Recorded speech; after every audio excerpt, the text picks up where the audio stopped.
When you live in the desolate countryside, you tend to come across a lot of strange and unexplainable things. The strangest that I've seen is an entity that I've come to refer to as the gardener. Now don't let his innocent nickname fool you. He is by far the most terrifying individual to inhabit the valley that I call home. It's partially because of his brazen behavior. While some creatures lurk in the woods behind the fields and scamper away at the first sign of human life, the gardener roams in full view, carrying his rusty watering can everywhere he goes. He's so brazen, in fact, that I originally thought that he was a senile neighbor. That is, until the night I saw him up close. That's when I realized that he wasn't human. He was something more, or perhaps something less. This year, the region was experiencing a prolonged period of drought, the third in recent memory, in fact. My land, once full of rich soil, was crumbling at my feet, dry and cracked like the surface of a shortbread cookie. You would think nothing could survive in the desert-like conditions, yet weeds spread like wildfire over what had once been a luscious field of strawberries. They formed a mismatched blanket of gnarled vegetation that extended from my house to the neighbor's farm several miles away.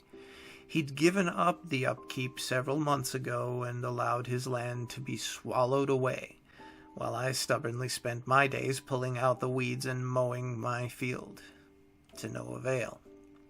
Every morning I'd wake up to an ocean of undesirable plant life replacing what I had got rid of the day before. A few nights ago I spotted someone in my field. My eyes attempted to pierce through the darkness so that I could make out the form more clearly, but all I could see was the outline of the man slowly making his way up and down my rows of barren land. From his short gait and hunched stance, he gave the impression of being an elderly man. My first thought was that he was a disoriented neighbor in need of help, so I hurried out with a flashlight to offer my assistance. However, by the time I made it out the door, he was gone. Try as I might, I could not find a single trace of him. He left no footprints to prove his existence, nor did he produce any sound nearby that could point me in the right direction. I wondered then, as I stood alone with nothing but the howling wind to keep me company, if he'd just been a figment of my imagination. Isolation can play tricks on the mind. It was probably just an animal, I theorized. As I headed back home, I felt my feet sinking in the ground. I knelt down and touched the soil with the back of my hand.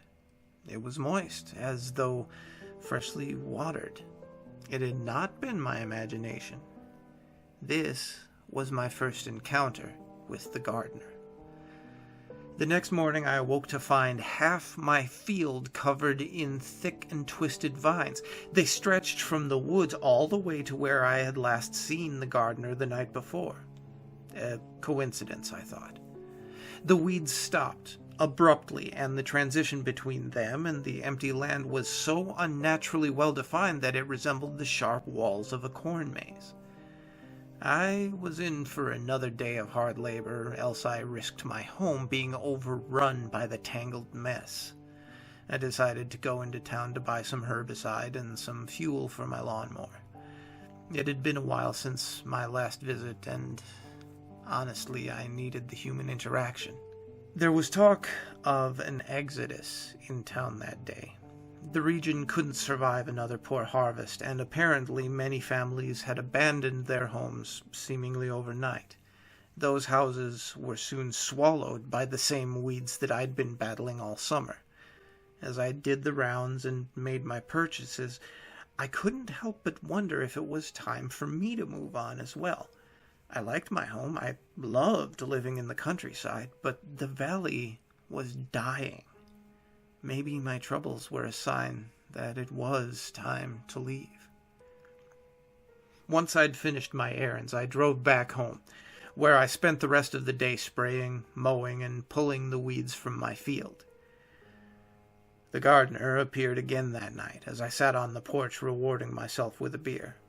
He didn't even seem to mind my presence as he walked about slowly, stopping every few meters to dip a watering can.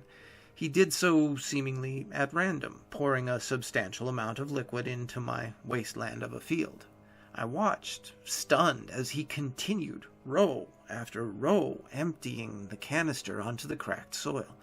I didn't think there was anything else at play here other than a crazy old coot with a pathological need to water invisible plants. Perhaps he had Alzheimer's and mistook my field for his garden. I could have run up to him and asked him to stop, but I honestly didn't see the point in bothering the old soul. Without so much as a wave of acknowledgement, I left him to his own devices and headed inside. For hours, I laid in bed, unable to find sleep, partially due to the dry heat and partially due to a building sense of anxiety in the pit of my stomach. There was one thing that nagged at me, though. I'd watched the man water the ground for a good 10 to 20 minutes. Never once did I see him refill his canister. Just how much water could a thing like that hold? I'm not sure what compelled me to do it, but I crawled out of bed and drew open the blinds of my bedroom window. The old man was still going at it, his back turned to me no more than 10 meters from my house. I could see him quite clearly this time. Gray and white hairs stuck out from underneath a straw hat. Skinny arms and bony hands clutched his rusty watering can.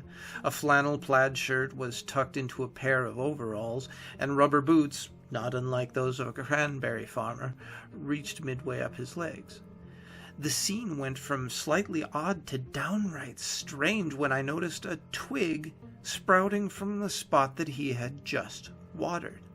Before my very eyes, more and more weeds were emerging from my field like baby chicks hatching from their eggs. They blanketed my property in a matter of seconds. In utter disbelief, I closed the curtains and backed away. Impossible, I thought. It had to be a trick. Maybe I just had too much to drink. Perhaps the second beer, combined with my exhaustion and the dehydration from a hard day's work, had conspired against me to create this unearthly illusion. Even though I'd seen the result of the weed's unnatural growth throughout the week, it was hard to resign myself to the truth. My mind was plagued with denial. I crept back into bed, though the only way I'd get any sleep was by casting aside my thoughts of the strange old man and his plants that grew as quickly as magic beanstalks. Even still, it took several hours for sleep to finally find me. Not even the welcoming rays of sun could wake me the next morning. By the time I opened my eyes, it was almost noon. My back ached from the previous day's activities of lugging around the large herbicide container and bending over to pull the weeds. It had taken a toll on my body, but it was nothing that I wasn't used to. Having grown up on a farm, I'd become accustomed to hard labor and the soreness that came with it. Down the creaky wooden stairs I went, and then turned the corner to my kitchen. That's when I saw what had become of my beloved field, and the sight caused me to gasp loudly. There were weeds from corner to corner. They stretched up a good 6 feet and then buckled and craned downwards. I'd woken up to a carpet of weeds before, but never this high or this dense. It shocked me to the point of immobility. I must have stood there studying the sight in shock for a good 10 minutes before I finally managed to move a muscle. What could I do but cut them down again? They were too tall for my lawnmower, so I equipped myself with a sickle and more herbicide, tackling the vines blindly. Not only did they stretch from the forest all the way across my field, but they also crawled along the exterior walls of my house. Within hours, I had filled 5 garbage bags full of vines, but had only managed to clear a fraction of my land.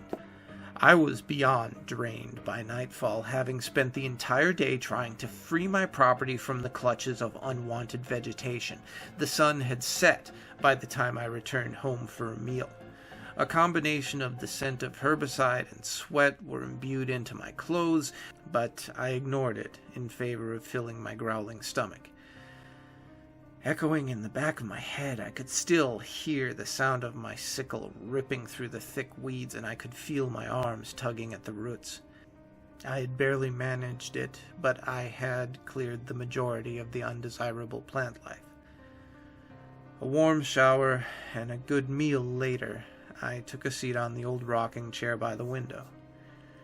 As I did, I had the vague impression that the weeds were already reclaiming my lot. This was unacceptable. I was going to have to wage war on them, and I couldn't allow them to get a foothold again. This was ending tonight. I'd stay up until the brink of dawn if it meant eradicating every single twig, vine, and bush that didn't belong on my property. I grabbed a flashlight and my sickle before exiting my house. Sheer, stubborn determination was the only thing keeping my tired body from toppling over. I did my best to clear the bushes plaguing my land, but it seemed as though every time I finished one spot and moved to the next, the roots grew back. If that wasn't bad enough, the gardener had arrived for his nightly rounds. I saw him gliding through the tangled mess with ease. The vegetation seemed to clear a path for him, only to close as soon as he'd made it through. I'd never been one to scare easily, and especially not when faced with something as harmless as an elderly man. But something in my guts told me to run and hide. A deep, primal part of me begged me to escape. Where could I go but the very forest of weeds that I was trying to clear? I rolled under the thorny mess and ducked low to the ground to spy on the gardener. From my lower vantage point in close proximity, I could see the bottomless watering can the gardener carried. It looked surprisingly normal. It was pastel green, though half its paint had been chipped off, exposing a rusted undercoating.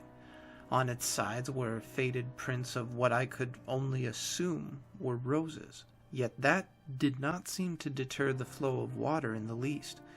Holding the watering can were fingers almost as thin and sharp as twigs. One would have expected them to be shaky, yet they held on firmly without so much as a hint of weakness.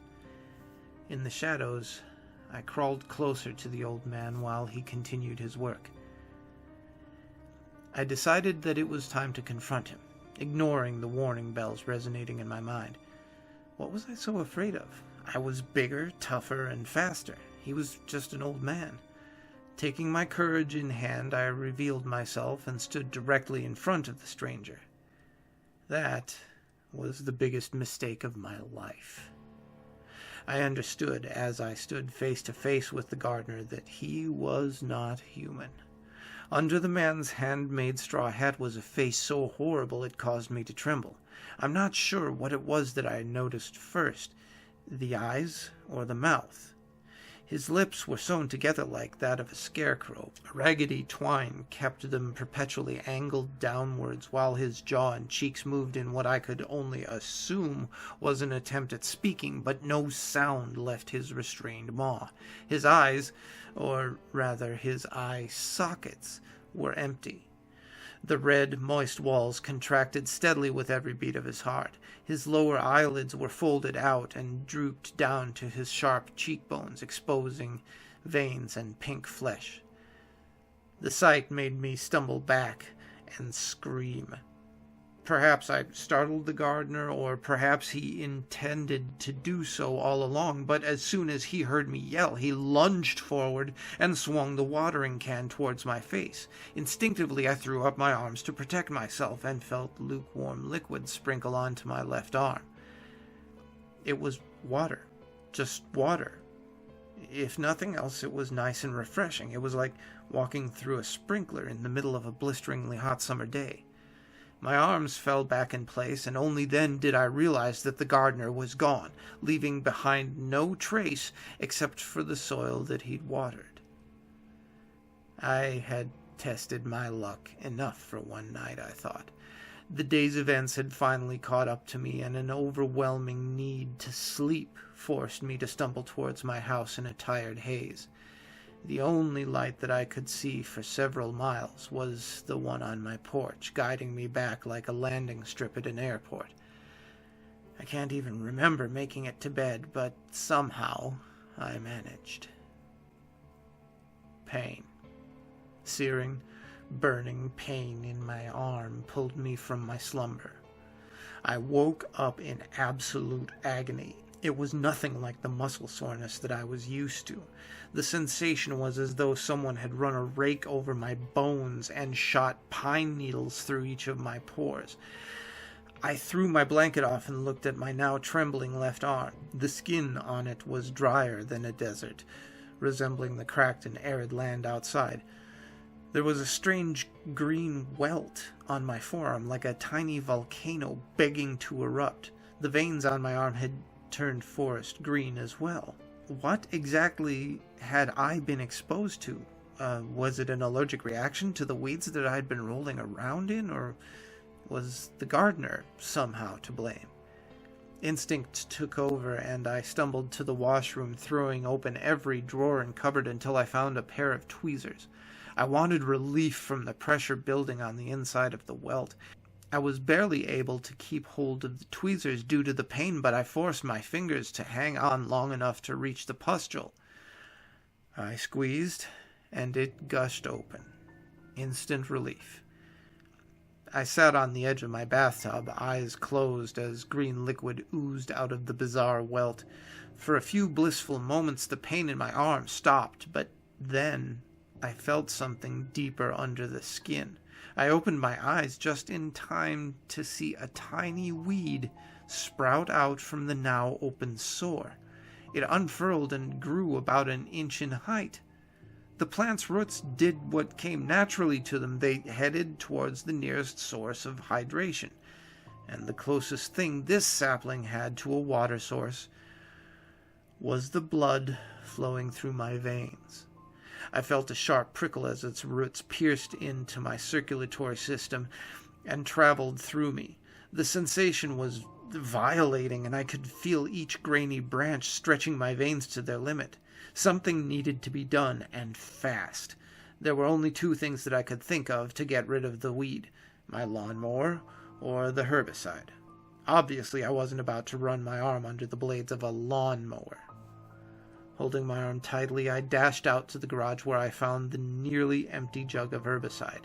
In my desperation, I poured it over the exposed skin, and I'm not sure what hurt more, the plant spreading through my system or the poison. The chemicals boiled at the surface of the wound, causing the sapling to shrivel up and die, but they also burned my skin in the process. My pain receptors were overloading from the relentless agony that I was putting myself through. I groaned guttural, animalistic noises, barely able to breathe. I knew what had to be done next. I had killed the weed, but it was still inside me. It still needed to be removed. It took me a few minutes to convince myself to do it. Herbicide and green blood drizzled down my arm as I grabbed an old rag from the shelf. I rolled it and wedged it between my teeth, filling my mouth with the unpleasant taste of dirt and grime. The feel of the fabric scratching against my teeth brought goosebumps to my skin, but the discomfort was mild compared to what I was about to endure. With a deep inhale, I wrapped my fingers around the sapling, closed my eyes tightly, and pulled. If not for the gag, my screams would have likely echoed all the way to town. The sensation was nauseating. I could feel every twisted knot and tendril scraping the walls of my veins. The pain radiated from my forearm, reaching the tips of my fingers and all the way to my clavicle. Tears streamed down my sweat-stained face as I continued to pull until I'd gotten every last inch of the roots out of me. Finally, I dropped the plant onto the ground and examined what had just been inside my body. It was longer than I could have ever imagined, and it spread into smaller branches, most of which had small bulbs at the end. Had I not dealt with it swiftly, I have no doubt those bulbs would have ruptured my skin and spread, overtaking me quickly. And then everything went black. When I came to, I found myself curled up in a ball on the cold cement floor. My left arm could barely move. I pushed myself to my feet, dizzily heading to the bathroom so I could wash the mess. As I looked into the mirror, however, I realized the green veins had spread from my arm to the rest of my body, and now my face was covered in pustules. I had lost. It's night now, and the gardener is out there again. He's wandering my field, watering the cracked and dried up soil. I expect my house to become buried under a sea of weeds by morning, and there's nothing I can do about it. The pustules are growing larger by the hour, the saplings inside getting ready to burst out. My only hope now is to drink what's left of the herbicide. I wonder what'll die first, me or the weeds. In the early 1700s, a legend began to spread very quickly. The legend was a type of boogeyman story, a cautionary tale that was supposed to influence small children to behave. Well, that's how it started anyway. The legend says, if you go near the woods in the small town at night, the tree man will get you. The tree man was said to be tall and thin, having glowing eyes and arms and legs that were like the branches of a tree. The children's parents would say that's how he tricks you. Of course, some kids decided it would be fun to see if it was true or not, so they went into the woods. These kids were never seen again. About a year later, the bones of 3 kids were in fact found. Each child's remains suggested that they were around the age of 15. The bones were bleached white, picked clean of any skin or tendons. The doctors couldn't tell what had happened to them due to the significant amount of damage done to said bones. After the children's bones were found, their parents went crazy. One of the mothers even tried to kill her husband. She failed, but ended up committing suicide instead. The fathers hung themselves with dead vines found in the forest. One left a note before committing the act. It read, "I can no longer sleep. I can no longer eat or live. Every time I close my eyes, I see his face. All of this has been started by that horrible man." In 1902, a group of first and second graders began to act strangely. They would hit each other, curse at the teachers, and draw disturbing pictures. This was the worst part by far. The pictures would depict the child next to what appeared to be a dead and rotting tree in the shape of a man. He appeared to be at least 13 feet tall and have long, branch-like limbs and white eyes. 2 weeks later, all the kids mysteriously disappeared, all of them. Their parents said that the children would not stop talking about and drawing someone called the Tree Man. The noted parents were placed in a mental institution after their children vanished. Years later, in 2005, a child got lost in the woods. He was found 3 weeks later. He'd gotten thin from starvation, and he was pale and crying. Next to him, he'd made 10 figures out of branches and twigs. A police officer asked him how he'd done that. The child only looked up at the officer and said, "Him." 3 weeks later, the child went missing for good, never to return. His mother was found curled up in a fetal position, crying. Next to her was a piece of paper. It had twigs on it, making symbols that seemed to be some form of language, but that was never identified. Up until then, there's been nothing else except for a small amount of information on the attacks. The attacks only happen in parts of the woods where trees are dead and rotting, or when someone falls asleep in the woods, unable to see the trees. There are no wolves in the still wood. The gray wolves of Virginia were made extinct over 100 years ago. According to the regular surveys by the National Forestry Service, no sign of any such animal has been found since 1900. The occasional reports of predators just after dark or late at night, usually by the occasional hiker or party of campers in Stillwood, residents of Lower Alethea nearest the woods, like myself, know better than to try that, received the same tired reply from animal control. There are no wolves in the Stillwood. When a pet gets lost in the dark of the Stillwood and never returns, or worse, is found mauled, the blame falls on the usual suspects: foxes, wild dogs, or teenagers with too much time and too little compassion. A few years back, when the Bradleys, a little family brand new to the Falls, had their boy David go missing from their own backyard, never finding more than scraps of his jacket and a little blood at the edge of the forest, the official response was adamant. This was a kidnapping, not an animal attack. Old-timers like me just shook our heads and muttered to ourselves, "There are no wolves in the Stillwood." So if you want to sleep at night this close to the forest, keep your doors locked and your shutters closed fast, if just to buy some peace of mind, to stop you from catching a glimpse of the Stillwood late at night. And should you somehow find yourself walking near, or God forbid through, the woods some evening, head home as quickly as you can. Try to ignore the sounds of the night wind howling as it does. It'll only make your imagination run wild after all. And should you see what cannot be polychrome eyes shining through the mists from the underbrush, or somehow in the branches above you, or even through the gauze of your windows, should you be blessed enough to make it home safely, take what comfort you can in this thought: there are no wolves in the Stillwood.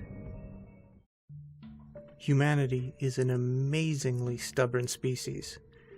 We can maintain deliberate ignorance of things we don't want to believe exist, whether they do or not, practically forever. Stay scary, wildlings, and make the most of your nights.